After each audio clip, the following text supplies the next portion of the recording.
Let me start here. I'm Nick G. This is my couch. I'm Nick G, a dude on the couch. Dig it?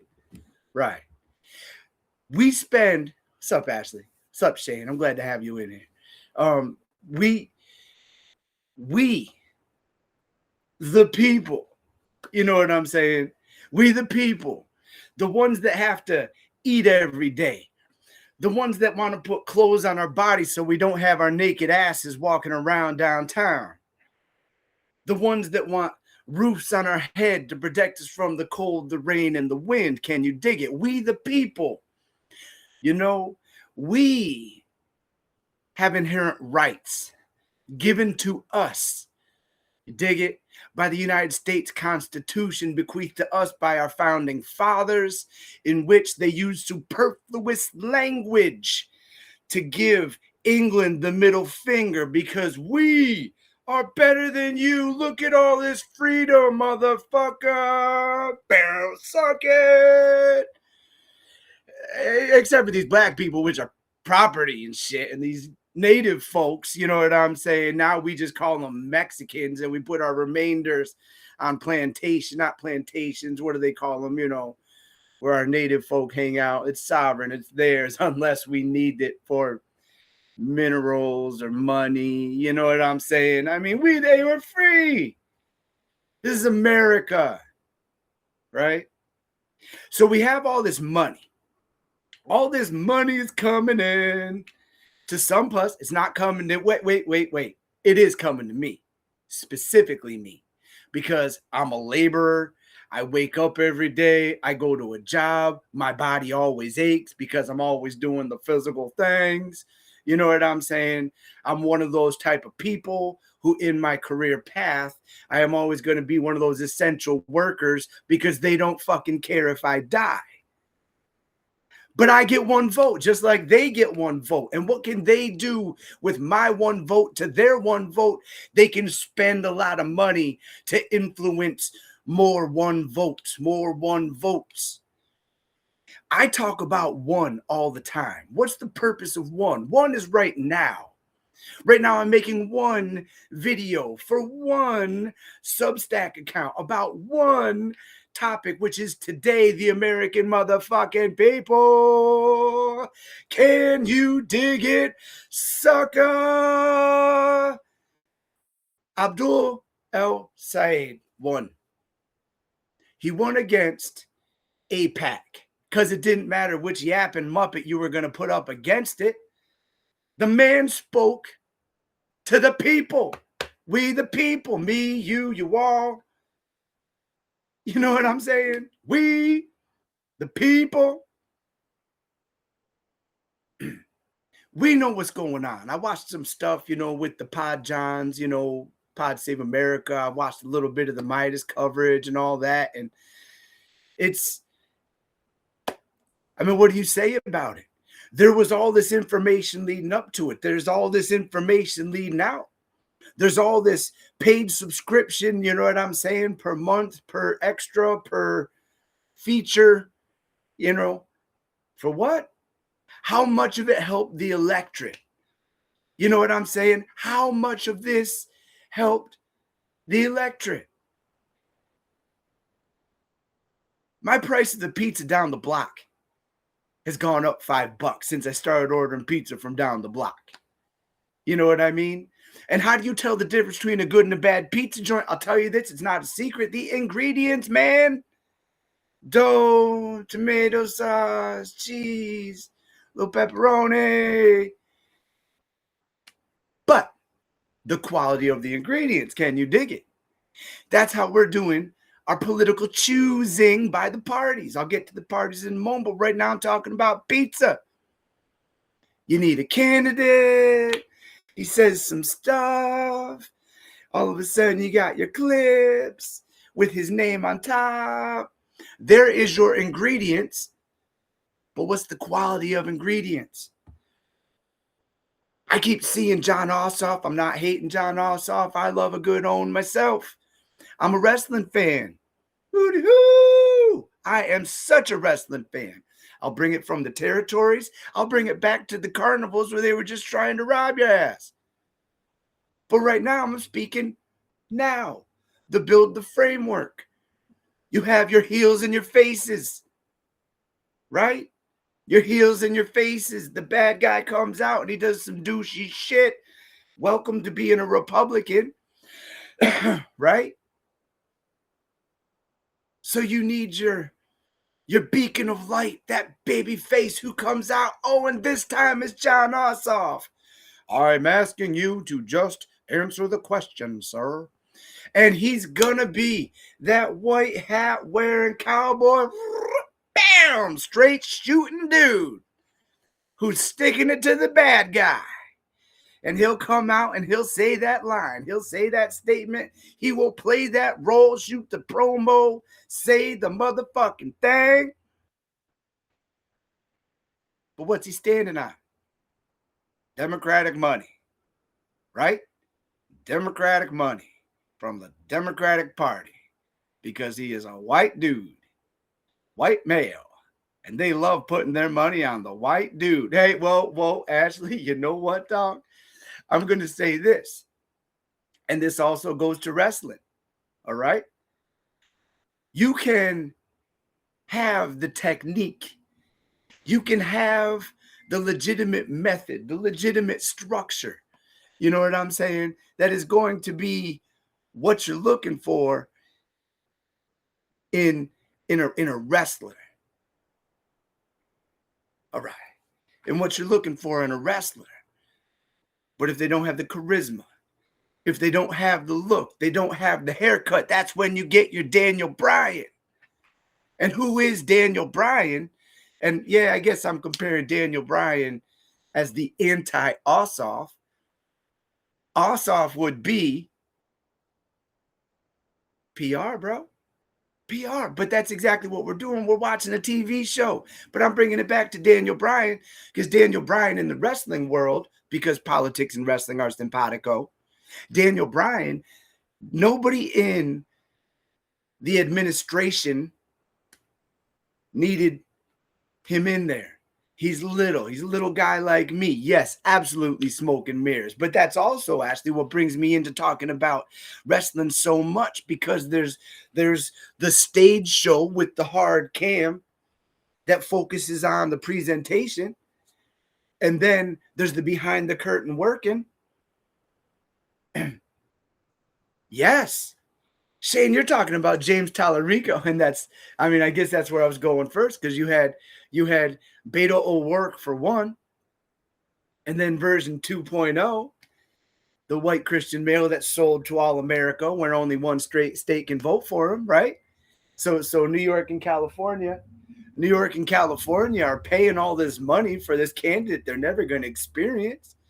So then you got James Tallarico, and I am gonna and if you look through all my writings, I got a lot of James Tallarico, but I am gonna give James Tallarico credit for this one thing.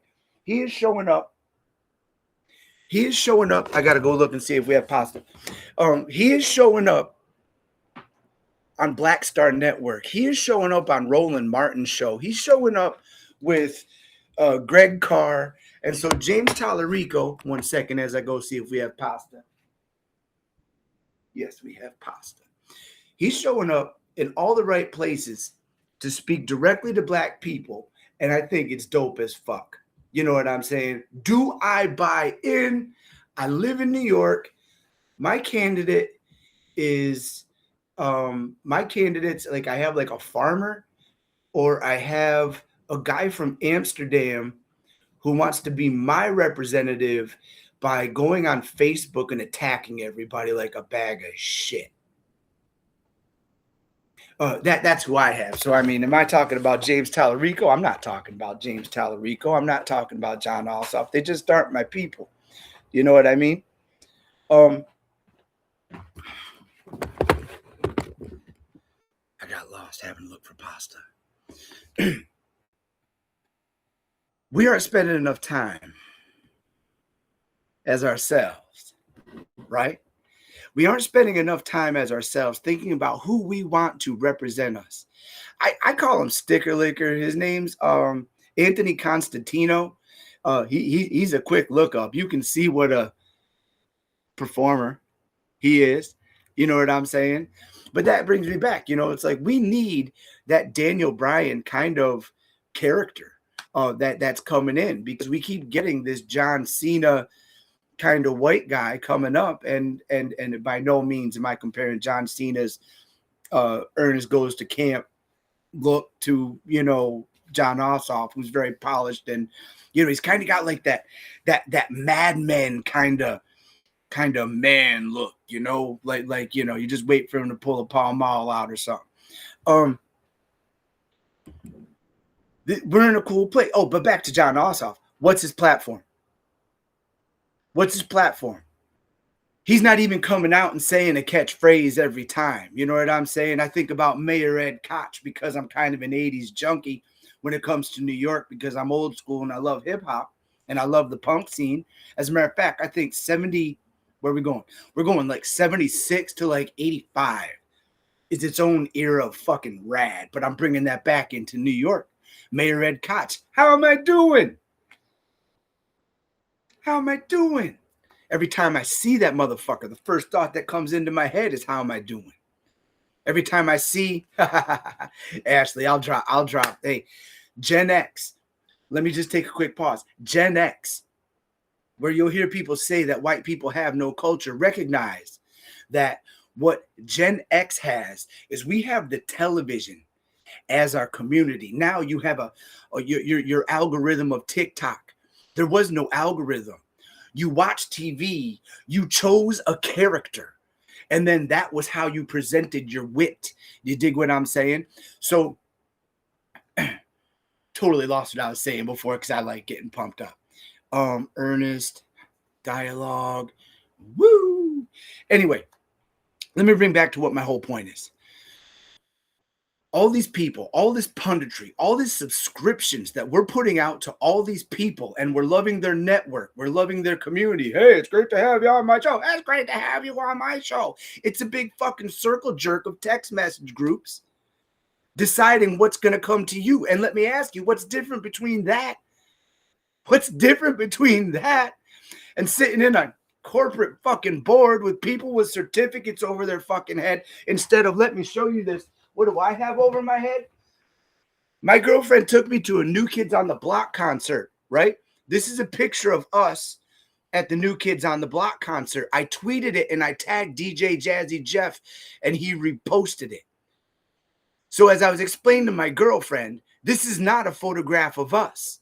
This is not a photograph of my tweet. This is a photograph. If you look right up here, I don't even know if it'll get on the screen. It says reposted by DJ Jazzy Jeff. That's what this is a fucking photograph of. That's what I hang over my head. I forgot to answer about the pasta.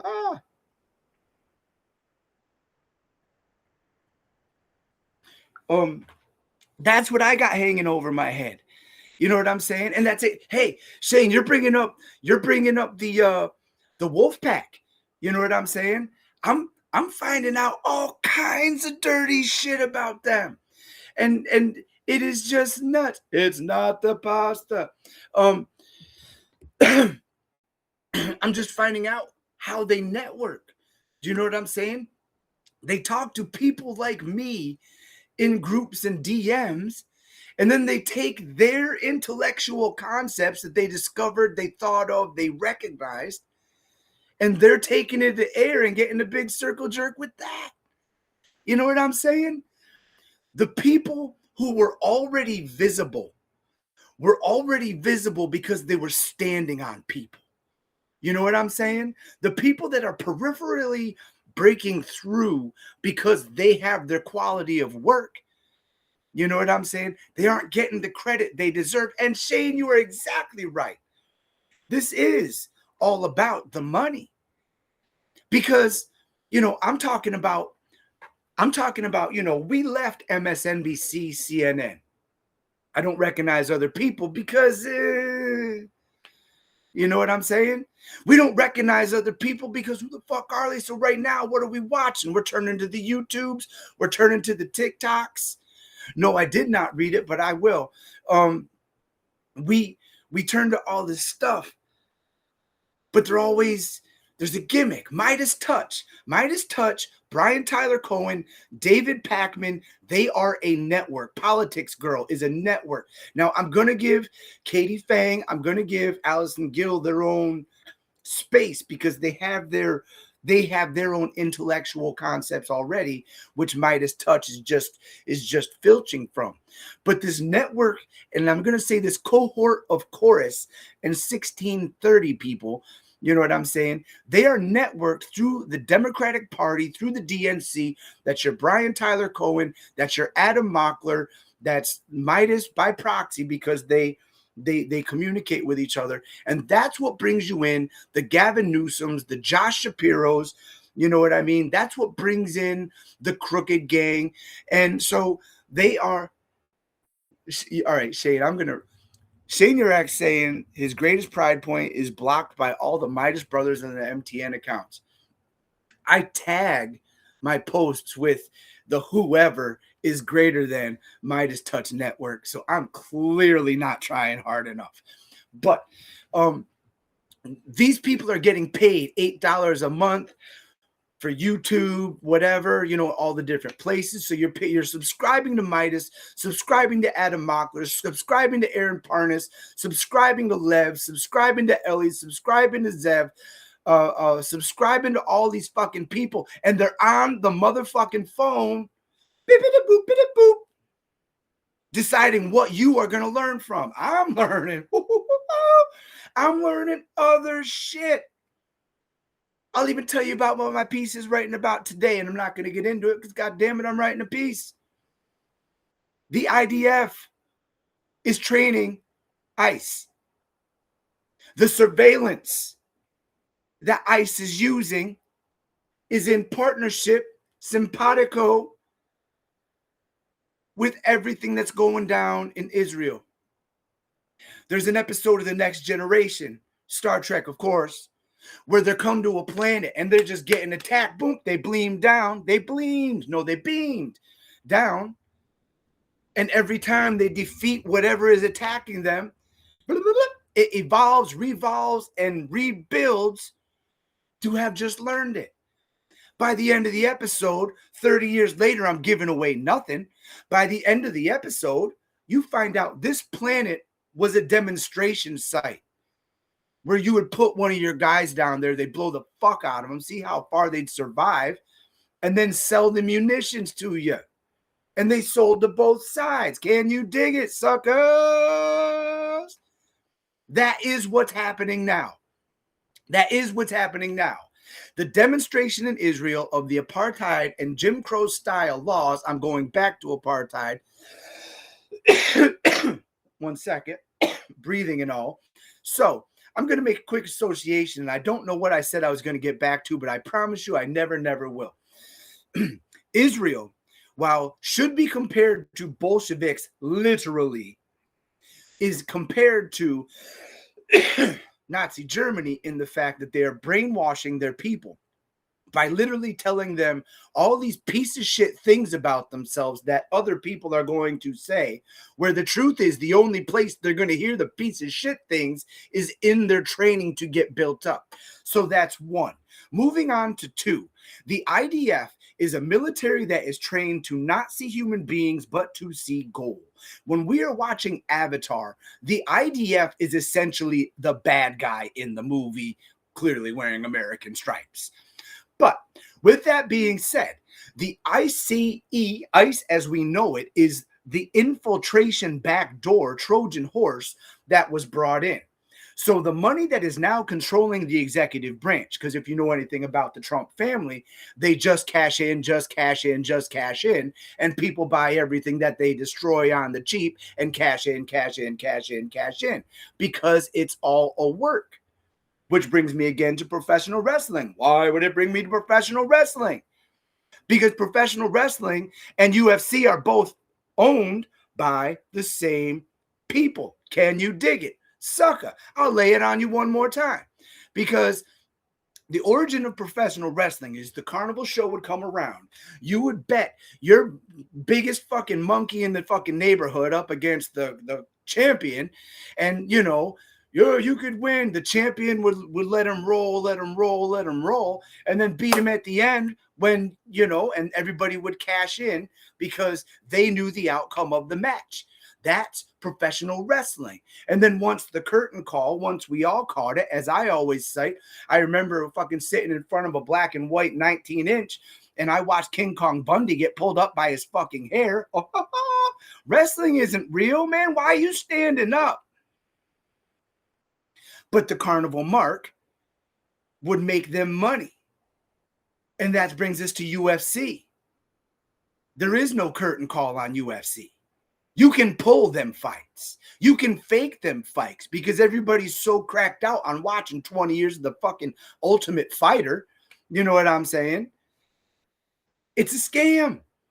It's a scam. And the house is always winning. We joke about Donald, your boy fucking Trump. We joke about your boy Donald motherfucking Trump losing at casinos. And here he is. But that brings me back to the Trump world with the Children's Day Trump. Because Donald Trump's family took their Alzheimer and dementia-ridden dad on top of a shell company, and he's signing all this shit off, but he's really signing them over his fucking money. And that's what Donald Trump is doing right now. He's signing off all this shit they're putting in front of him. Here, Dad, you're the president. Gold everything. And the children of Trump are cashing in, making those deals, getting lucrative shit, which is what's the lucrative shit? Israel. And surveillance and war.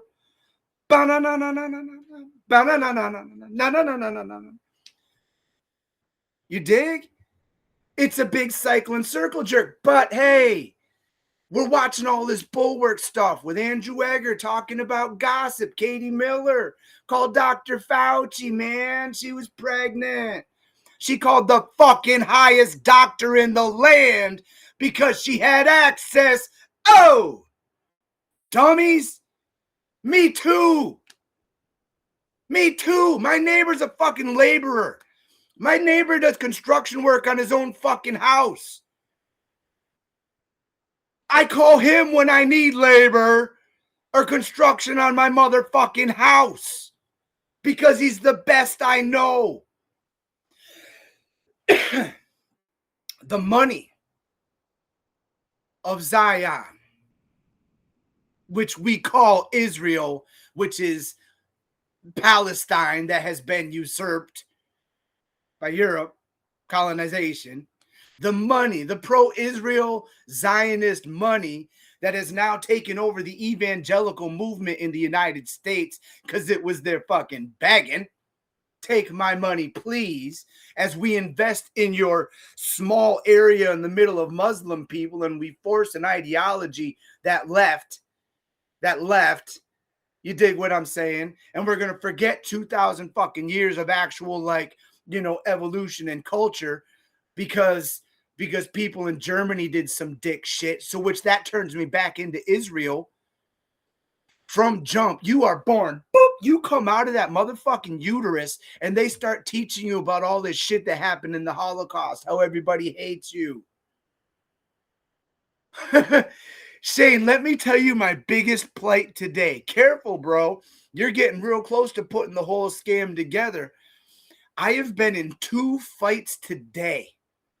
One with Claude and one with ChatGPT because I only got so much brain space and I'm not going to start taping shit to my walls. So I'm trying to put my files together and every one comes with a motherfucking hedge or it comes with a disclaimer. I'm not going to write this down in a message or in a point of research because ibidi. I have to backdoor little concepts through American history, through habeas corpus, through ipso facto fact patterns and trends, the word hypothetical, because it makes this motherfucker sing. But the fact of the matter is pro-Israel money is doing with Israel. But whoa. That's not all, Jack. You got Honduras Gate where they're doing the same fucking thing in Honduras successfully. You got the shit they're doing in Argentina successfully. The same shit that the media will actually talk about because it's absurd and they get to do impressions of Donald Trump and they get to mock JD Vance. But that's what they're talking about doing in fucking Greenland too. There is, all y'all, there is a concerted motherfucking effort by a nationless entity with the money trying to usurp humanity. Let's get small. I'm Nick G. I'm a dude in Hudson Falls, New York. I eat. As a matter of fact, as y'all know, we do not need pasta because while she's at the store, we have everything but. Right?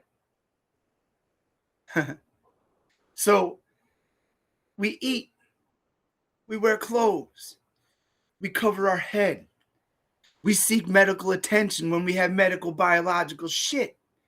You know what I'm saying? And for the things that we, the one vote, the people, have going on, money, the millions, the trillions, is buying power to control what we act in central universal nationalism after World War II. We are the United States. We are better. As I was taught in the United States Marine Corps, we are America's 911 force. In 2026, we've become anything but. Right? But we, the one, back to the singular, I, e pluribus unum, I have a vote. What do I vote for? What should I vote for?